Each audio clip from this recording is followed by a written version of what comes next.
The event brought together African CEOs, international investors, pension funds, and capital market professionals to explore investment in Africa. Robert Rubin, a former U.S. Treasury Secretary, was the keynote speaker. He's now on the Africa Progress Panel, an international body that promotes social and economic development in Africa. He said although people tend to think of Africa's natural resources, opportunities exist in media, telecommunications, and infrastructure.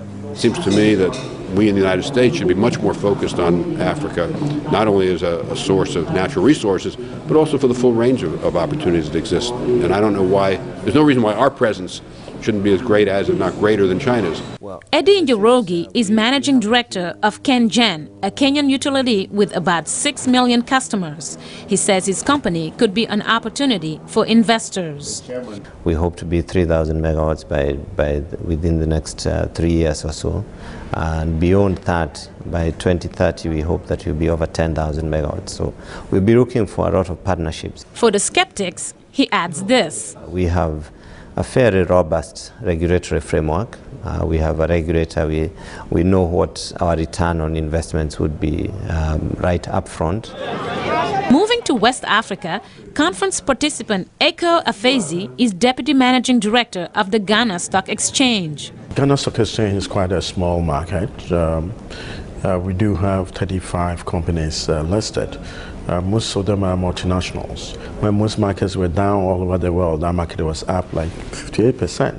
But he's looking to introduce new products such as mutual funds, bonds, and perhaps derivatives. One key thing that we need to do as a market in Ghana and generally for African markets is to go beyond what we just have. Portfolio manager Johan de Bruin says he believes there are attractive opportunities in Africa's consumer sector. There's 900 million consumers. They're scattered across the continent, but focused on some very large conglomerations of people like Cairo, Lagos, and consumer products play into that. You've seen it in telecoms, beer companies and Coca-Cola.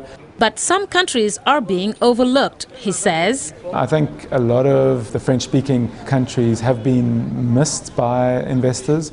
I think one thing that's important is they have a common currency and a common central bank. With the rise in soft commodity prices in cocoa, coffee, which a lot of these countries are world leaders in, places like Ivory Coast, Senegal, and so on, Mali as well.